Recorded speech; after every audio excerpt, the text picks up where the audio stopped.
guys, welcome back to my channel. My name is Kira, and today we're continuing on with the three-part series we've been doing on Psalm 35, David as a warrior, David as a witness, and this week, David as a worshiper. And I'm super stoked. Like I said in the first video of this series, I kind of deconstructed this psalm back in November and wrote out a ton of notes on it, and then saw it in my archives on Instagram, and I was like, I need to pull this out. So that's what we're doing this week. I know there's so much to gain from it, and I love David because I think it's so easy to see his emotions, and he's not afraid to share what he's feeling, and so we can get a true idea. But let's just get into it. So I'm reading from the Passion Translation, which breaks this up into three sections. As I said earlier, witness, so David as a witness, David as a warrior, and David as a worshiper. And I just love the intensity of it. So I'm reading from the Passion Translation, starting in verse 19 all the way through the end of the chapter in verse 28. It says, "Don't let those who fight me for no reason be victorious. Don't let them succeed, these heartless haters who come against me with their gloating sneers. They are the ones who never seek peace as friends, for they are ever devising deceit against the innocent ones who mind their own business. They open their mouths with ugly grins, gloating with glee over my every fault. Look, they say, we caught him red-handed. We saw him fall with our own eyes. But my caring God, you have been there all along. You have seen their hypocrisy. Don't walk away without doing something. You have every right to judge me, Lord, according to your righteousness, but don't let them rejoice when I stumble. Let them all be ashamed of themselves, humiliated when they rejoice over my every blunder. Shame them, Lord, when they say, we saw what he did. Now we have him right where we want him. Let's get him while he's down. Make them look ridiculous when they exalt themselves over me. May they all be disgraced and dishonored. But let all my true friends shout for joy, all those who know and love what I do for you. Let them all say, the Lord is great, and he delights in the prosperity of his servant. Then I won't be able to hold it in. Everyone will hear my joyous shouts of praise all day long. Your righteousness will be the theme of my glory song of praise." I love this. And again, we see David going off against his enemies and just saying, God, I want them out of my life. But what I love in verse 20 is it says, they are the ones who would never seek peace as friends. And I think we can see from that, what do we do as followers of Christ? We seek peace. We try not to have strife between us.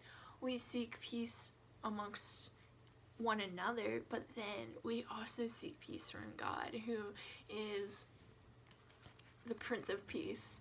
And he gives that to us, his perfect peace that passes all understanding. And we also know that he is able to identify evil and have discernment, not judgment. And I think that is so key, because after it talks about never seeking peace as friends, it says, for they are ever devising deceit against the innocent ones who mind their own business. I don't think that David is snooping around looking for this. I think he's just going into the world with eyes wide open, and he recognizes this. He is discerning. He's not judging. He's just making a call that this is what they're doing. That they are devising deceit against the innocent ones who are just minding their own business. And then he recognizes God's faithfulness, even in the hard times, even in the times when his enemies are coming after him. He says, but my caring God, you have been there all along, in verse 22.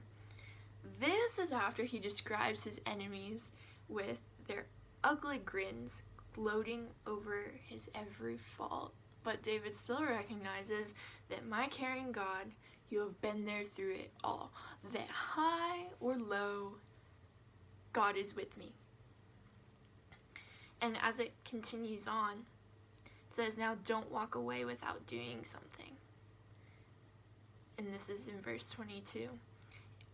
Right after it talks about his caring God, it says, you have seen their hypocrisy, God. Don't let them get away with this. Don't walk away without doing something. He's asking God for justice. He's saying, God, this is what's happening in your world.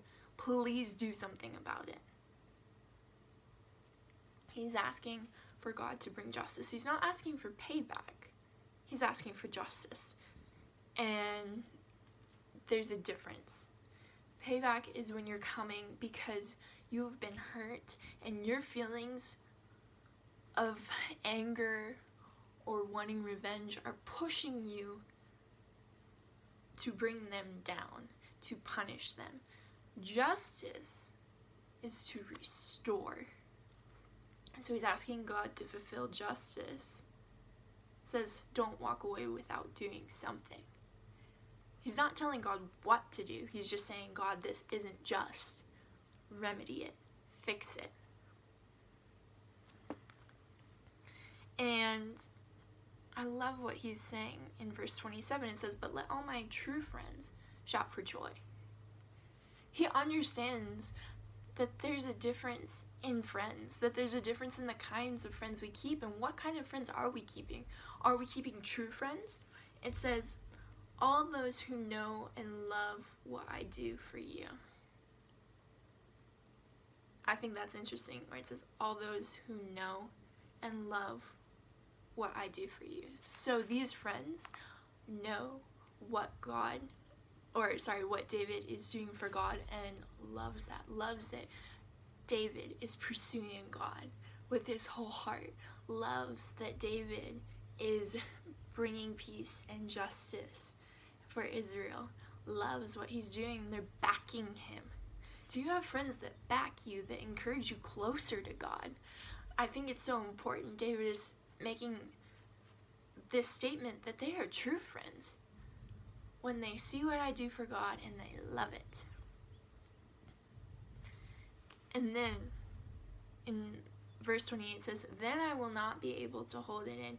Everyone will hear my joyous praises all day long.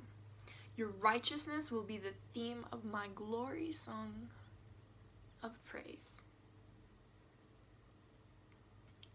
He says, my praises all day long. He is just exploding with thankfulness, with praises to God, that everyone around him picks up that he is excited and praising God, and that whose righteousness, not his, God's righteousness will be the themes of his praise songs. And I love that because it's not about us, it's about God and what he's done and who he is. And so I pray this is an encouragement to you, and fitting it into the context of today, maybe it's time to take inventory in your life. What are you seeking after? Are you seeking peace? Are you able to identify evil? Are you able to go into the world eyes wide open, not looking for bad intent, but just eyes wide open and being able to discern, not judge, but being able to discern? And are you asking God to bring justice, not payback, but justice in situations? Do you recognize God's faithfulness, even in the hard times, even now? Do we recognize that God is faithful until the day of completion, and he will continue on? And he is good, and he is faithful through it all, that he makes all things work together for the good of those who love him, Romans 8:28, and that includes right now, and that includes you and I. And that David has true friends. I think more than ever, who are you allowing into that inner circle of your life? Who are you allowing into your life to do life closely with you. This doesn't mean that you cannot have friends who don't believe in Jesus, but who's your tight core? Who are the people you go to when you have a problem or you want to share something deep? Who's that circle? Who are those true friends for you?